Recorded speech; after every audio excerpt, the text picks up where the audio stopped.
தமிழக மக்களுக்கு வணக்கம். சிவகங்கை மாவட்டம் திருபுவனத்தில் நடந்த அந்த கொலை சம்பந்தமாக, ஏன்னா அதை லாக்கப் மரணம் என்று கூட சொல்ல முடியாது. லாக்கப் கொலை என்று கூட சொல்ல முடியாது. அது திட்டமிடப்பட்ட மரணம் கொலை என்று தான் நாம் பார்க்க வேண்டும். அவ்வாறு திட்டமிட்ட அந்த கொலையில போஸ்ட்மார்ட்டம் ரிப்போர்ட், பிரேத பரிசோதனை அறிக்கை இன்றைக்கு வந்திருக்கிறது. அந்த அறிக்கையில பார்த்தோம்னாக்கா பல அதிர்ச்சி அளிக்கக்கூடிய தகவல்கள் இருக்கின்றன.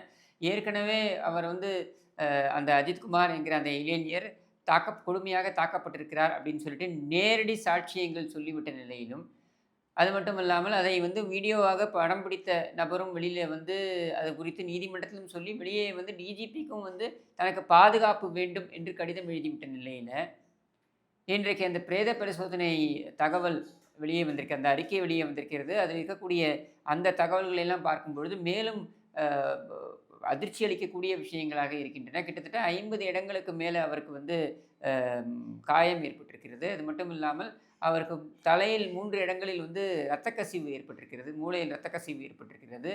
அது மட்டும் இல்லாமல் இதயம் உட்பட பல பகுதிகளில் இரத்த கசிவு ஏற்பட்டிருக்கிறது. காதிலிருந்து இரத்தம் உறைந்து வெளியே வந்திருக்கிறது. இப்படி பல விஷயங்கள் தெரிவிக்கப்பட்டிருக்கின்றன. அதிர்ச்சி அளிக்கக்கூடிய தகவல்கள் வெளியே வந்திருக்கின்றன. அப்போ திட்டமிட்டு இந்த கொலை நடைபெற்றிருக்கிறதுன்னு நான் ஏற்கனவே சொன்னது வந்து ஊர்ஜிதமாகிறது அப்படின்னு தான் சொல்லணும். இதை வந்து ஒரு லாக்கப் மரணத்துடன் அல்லது இதற்கு முன்னால் நடந்த லாக்கப் மரணங்களுடன் நம்ம ஒப்பிட்டு பார்க்க முடியாது. ஏன் ஒப்பிட்டு பார்க்க முடியாது என்றால், லாக்கப் மரணம் என்பது ஒரு புகாரை அதிகாரப்பூர்வமாக பதிவு செய்து, அந்த புகாரின் அடிப்படையில் விசாரணைக்கு அழைத்துச் சென்று, அந்த விசாரணையின் பொழுது அந்த கைதிக்கு அல்லது அந்த விசாரணையின் பொழுது அந்த நபருக்கு, குற்றம் சாட்டப்பட்ட நபருக்கு பாதிப்பு ஏற்பட்டு அவர் இறந்து போனார் என்றால் அதை லாக்கப் மரணம் என்று சொல்லலாம். இங்கே அப்படி நடக்கல. இங்கே என்ன நடந்திருக்குன்னா, இவர்கள் புகாரே பதிவு பண்ணல. எந்த ஸ்டேஷன்ல போய் புகார குடுத்தாங்களோ, அந்த ஸ்டேஷன்ல அந்த புகார வாங்கவும் இல்ல. அதாவது புகாரை பெற்றுக்கொண்டார்கள். அந்த புகார் மீது நடவடிக்கையும் எடுக்கல. அந்த ஸ்டேஷன்ல இருக்கக்கூடியவர்கள் இது குறித்து விசாரணைக்கு வந்த மேஜிஸ்ட்ரேட்டிடம் கொடுத்திருக்கின்ற தகவல் என்னவென்றால், எங்களுக்கும் இந்த கொலைக்கும் சம்பந்தம் கிடையாது. எங்களிடம் அந்த பெண்மணி வந்து அந்த நிகிதா என்கிற பெண்மணி வந்து எங்களிடம் அந்த புகாரை கொடுத்தார்கள். அதன் மீது நாங்கள் நடவடிக்கை எடுக்கவில்லை என்பதனால், அவர் ஸ்பெஷல் டீமை அழைத்து விட்டார். இந்த ஸ்பெஷல் டீம் என்பது என்ன? யாரால் அமைக்கப்பட்டிருக்கிறது? அப்படின்னா, அதற்கு டிஜிபி ஒரு புதிய விளக்கத்தை கொடுக்கிறார். அவர் என்ன சொல்றாருனாக்க, அதிகாரப்பூர்வமாக இல்லாத இந்த ஸ்பெஷல் டீம்களையும், தனிப்படைகளை எல்லாம் கலைத்து விடுங்கள் அப்படின்னு சொல்றார். அதிகாரப்பூர்வமாக அது இல்லை என்றால் நீங்கள் எப்படி கலைக்க முடியும்? அப்போ அது அதிகாரப்பூர்வம் இல்லாமல் இந்த தனிப்படைகள் இயங்கி வந்திருக்கின்றன அப்படின்றது தான் உண்மையாகுது. இதையும் ஒரு அதிர்ச்சி அளிக்கக்கூடிய ஒரு விஷயமாக இன்றைக்கு பதிவு செய்கிறார்கள். இதில் அதிர்ச்சி அளிப்பதற்கு எதுவுமே கிடையாது உண்மையில பார்த்தீங்கன்னாக்க. ஏன்னா, இந்த தனிப்படைகள் காலங்காலமாக இருந்து வந்திருக்கின்றன. ஆனால் இந்த விவகாரத்தில் நடந்திருப்பது என்ன அப்படின்னா, புகாரை ஒரு இடத்தில் கொடுத்ததாகவும், அந்த புகாரை பதிவே செய்யவில்லை என்கிற நிலையில, வேறு ஒரு ஸ்டேஷன்லேருந்து, வேறு ஒரு மாவட்டத்திலிருந்து ஒரு ஸ்பெஷல் டீம் என்கிற பெயர்ல ஒரு கும்பல் வந்து, இந்த இளைஞரை கடத்தி கொண்டு போய், அவருடன் அவருடைய உறவினர் அல்லது நண்பர்கள் இப்படின்னு எல்லாரையுமே கடத்தி கொண்டு போய், அவங்கள வச்சு அடித்து துன்புறுத்தியிருக்கிறார்கள். அந்த துன்புறுத்திய நிலையில அவர்கள் எவ்வளவோ மன்றாடியும் அவர் சொன்னதை கேட்காம, உயிர் போகின்ற அளவிற்கு அவரை தாக்கியிருக்கிறார்கள் அப்படின்றது தெளிவாகிறது. இப்ப இத திட்டமிட்ட கொலைன்னு சொல்லாம வேற எப்படி சொல்லுவீங்க? இதில பார்த்தீங்கன்னா, இதுவரையில் அந்த நிகிதா என்கிற பெண்மணியை அழைத்து காவல்துறை விசாரிக்கவில்லை. அந்த பெண்மணி பார்த்தீங்கன்னா, ஒரு பொம்பள கருணாநிதியா இருக்கும் போல இருக்கு. அது பார்த்தீங்கன்னா, எல்லாம் ஊர் முழுக்க சுத்திக்கிட்டு இருக்கு. அங்கங்க வீடியோ வெளியிடுது. நெறைய இடத்துல மோசடி பண்ணியிருக்கு அப்படின்னு தகவல்கள் வருது.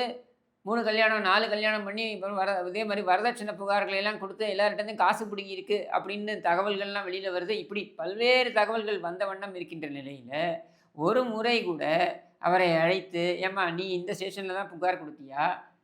இந்த ஸ்பெஷல் டீம நீ சொல்லி தான் கூட்டு வந்தாங்களா?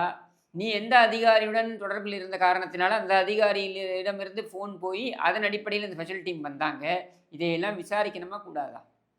மத்ததுக்கெல்லாம் தனிப்படை அமைக்கக்கூடிய நீங்கள், ஏன் இதற்கு ஒரு தனிப்படை அமைத்து அந்த அம்மாவ தேடி பிடிக்கலாமே! நேற்று கூட பார்த்தீங்கன்னாக்க, அவங்கள வந்து கோவையில ஒரு ஹோட்டலில் பார்த்ததாகவும், அவரை அங்கேயே நிறுத்தி வைத்துவிட்டு, அங்கிருந்து அந்த அர்ஜென்ட் அந்த 100 அவசர போலீஸ் அந்த 100க்கு கால் பண்ணதாகவும், ஃபோன் செய்தபொழுது அவர்கள் இல்லை கொஞ்ச நேரம் அங்கேயே வைத்திருங்கள் என்று சொன்னதாகவும், பிறகு 1 மணி நேரத்துக்கு அப்புறம் வந்து அவங்களே வந்துட்டு, "இல்ல விட்டுடுங்க" அப்படின்னு சொன்னதாகவும் அந்த நேரில் பார்த்த நபர் வந்து அவர் வந்து வீடியோவில் பதிவு பண்ணுறாரு. இப்படி அவங்கள வந்து நீங்கள் சுதந்திரமாக உலாவ விடுறீங்க. இதுவே கருணாநிதியை பற்றி கருணாநிதியோட விட்டுருங்க, செத்து போயிட்டார். ஸ்டாலினை பற்றியோ இல்லை உதவாநிதியை பற்றியோ ஏதாவது ஒரு ட்வீட் போட்டிருந்தா சம்மந்தப்பட்ட நபர் குஜராத்தில் இருந்தால் கூட தனிப்படை இங்கிருந்து 44,000 45,000ன்னு ஒரு டிக்கெட்டுக்கு செலவு செய்து அங்கே போய் தூக்கிட்டு வரீங்கல்ல. இங்கே தமிழ்நாட்டில் இவ்வளோ பெரிய ஒரு சம்பவம் நடந்திருக்கு, ஊரே அதை பற்றி தான் பேசுது, நீதிமன்றம் தொடர்ந்து காரி துப்புது. இவ்வளவு நடந்தும் அவர்களை ஏன் நீங்கள் வந்து அழைத்து விசாரிக்கவில்லை? அப்போ அந்த அளவுக்கு அதிகாரம் மிக்க நபர்களா இவர்கள்? விசாரணை வட்டத்திற்குள்ளே வரமாட்டார்களா? கேட்டால் நாங்கள் பணம் கொடுத்து விட்டோம், அரசு வேலை கொடுத்து விட்டோம், வீட்டு பட்டா கொடுத்து விட்டோம் என்று சொல்லி இதை சமாளிப்பது தான் அரசாங்கத்தின் வேலையா? அப்பட்டமாக காவல்துறை சட்டத்தை மீறி இருக்கிறது, சட்டத்தை தன் கையில் எடுத்திருக்கிறது. சட்டத்தை நிலைநாட்டத்தான் காவல்துறை இருக்கிறதே தவிர சட்டத்தை தன் கையில் எடுத்துக்கொள்வதற்கு காவல்துறை கிடையாது. சட்டத்தை தன் கையில் எடுத்துக்கொண்டது மட்டுமல்லாமல் புகாரே பதியாமல் ஒருவரை கடத்தி கொண்டு போய் அடித்து கொண்டிருக்கிறது. இதை யாருமே கேள்வி கேட்க முடியலன்னா இது என்ன நடத்துக்கிறது? இந்த சம்பவம் நடந்த அடுத்த நாளே பார்த்தீர்கள் என்றால் ஓசூரில் ஒரு சம்பவம் என்னன்னா, ஒரு சிறுவன் கடத்தப்பட்டு அவன் கொடுமைப்படுத்தப்பட்டு வாயில் பீர் ஊற்றப்பட்டு அவன் கொலை செய்யப்பட்டிருக்கிறான். அவர்கள் உறவினர்கள் வந்து காவல் நிலையத்தை முற்றுகையிடுகிறார்கள். காவல் நிலையத்தை முற்றுகையிட்டு அவர் சொல்லக்கூடியது என்னன்னா, நாங்கள் புகார் கொடுத்தும் காவல்துறை மெத்தனமாக இருந்து விட்டது, அவர்கள் தனிப்படை அமைத்து அந்த சிறுவனை தேடவில்லை அப்படின்னு குற்றச்சாட்டை வைக்கிறாங்க. அதாவது திருபுவனத்தில் தனிப்படை அமைத்து ஒருவனை கொன்றதற்கு சாரி, ஓசூரில் தனிப்படை அமைக்காமல் ஒருத்தனை கொன்றதற்கு சாரி. இதற்குத்தான் இங்கே ஒரு அரசாங்கம் இருக்கிறது அப்படின்னு எடுத்துக்கலாமா? அப்போ முற்றிலும் முழுவதுமாக இந்த காவல்துறை என்பது நாசமாக்கப்பட்டிருக்கிறது. உலக அளவில் பெருமை பெற்ற ஒரு காவல்துறை என்பது இன்றைக்கு குரங்கு கையில் பூமாலை என்கிற கதையாக ஸ்டாலின் கையில் சிக்கிக்கொண்டு அது சின்னாபின்னமாகி இருக்கிறது அப்படின்றத தவிர்த்து வேறு என்ன சொல்ல முடியும்? இது எது குறித்தும் விரிவான விளக்கங்களை ஸ்டாலின் கொடுத்ததாக இல்லை. இத்தனைக்கும் துறையை தன் கையில் வைத்துக் கொண்டிருக்கிறார் ஸ்டாலின். தினம் ஒரு காவல்துறை அத்துமீறல் குறித்த தகவல்கள் வந்த வண்ணம் இருக்கின்றன.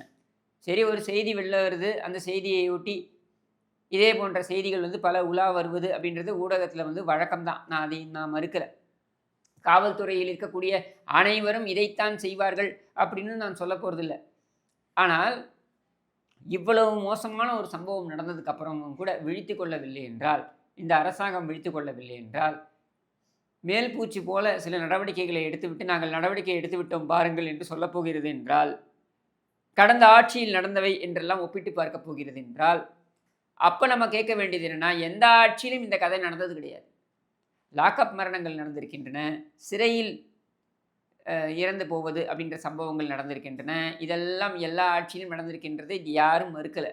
ஆனால் ஒருவரை கடத்தி கொண்டு போய் ஒரு இடத்தில் வைத்து, அதுவும் பொதுமக்கள் பார்வையிலேயே கடத்தி கொண்டு போய் துணிச்சலாக இவர்களை நாங்கள் அழைத்து செல்கிறோம், முன்னால் என்ன செய்ய முடியும் அப்படின்னு அழைத்து கொண்டு போய் 50க்கும் மேற்பட்ட இடத்துல காயம் ஏற்படுகின்ற அளவிற்கு அடித்து கொன்று, இதில் இன்னொரு அதிர்ச்சி அளிக்கக்கூடிய தகவல் என்ன அப்படின்னா, இந்த நபர் இறந்து போய், அதாவது அஜித்குமார் இறந்து போய் கிட்டத்தட்ட 18 மணி நேரத்திற்கு பின்னர் தான் அவரை மருத்துவமனையில் கொண்டு போய் சேர்த்திருக்கிறார்.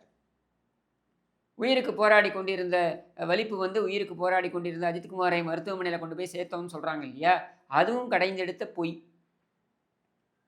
இறந்து போன அஜித்குமாரோடைய சடலத்தை வைத்து காவல்துறை, ஏன்னா அவங்க அந்த எதிர இருக்க அந்த பூ விற்கிறவங்க, அந்த பழம் விற்கிறவங்க, இவங்கெல்லாம் சொல்கிறாங்க, உள்ள விசாரணைக்கு விசாரணை கூட சொல்ல முடியாது, உள்ளே கடத்தி கொண்டு கூட்டு போகும்பொழுது கைத்தாங்களாக கூட்டு போனாங்க, வெளில வரும்பொழுது ஒரு மூட்டையில் தூக்கி போடுற மாதிரி தூக்கி போட்டாங்கன்னு.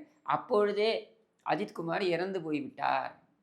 அப்போ இறந்து போன நபரை வைத்துக்கொண்டு, இந்த விஜயகாந்த் படத்தில் வரா மாதிரி இறந்து போன நபரை வைத்து ஹாஸ்பிட்டலில் ட்ரீட்மெண்ட் கொடுக்குற மாதிரி இறந்து போன நபரை வைத்துக்கொண்டு இவர்கள் சுற்றி வந்திருக்கிறார்கள் திருபுவனத்தையே. எப்பவும் காவல்துறை என்ன பண்ணுவாங்கன்னா, நள்ளிரவில் யாரையாவது கைது பண்ணுறேன்னு பிடிச்சி தூக்கிட்டு போவாங்க, ஊரையே சுற்றுவாங்க வச்சுக்கிட்டு, வண்டியில் வச்சுக்கிட்டு. ஏன்னா எஃப்ஐஆர் எப்படி போடணுன்றது அதுக்கப்புறம் தான் திட்டமிடுவாங்க. ஒருவரை கைது செய்ய வேண்டும் என்று முடிவு செய்ததுக்கு பின்னர் எஃப்ஐஆர் போடுறது, அது சம்பந்தப்பட்ட குற்றச்சாட்டுகளை பதிவு செய்வது என்பதனை மேற்கொள்வது இவர்களுடைய வழக்கம். ஆனால் இங்கே என்ன நடந்திருக்குன்னா, இறந்து போன நபரை வைத்துக்கொண்டு இவர்கள் சுற்றி வந்திருக்கிறார்கள். அந்த குடும்பத்திற்கு தகவலே தெரிவிக்கல.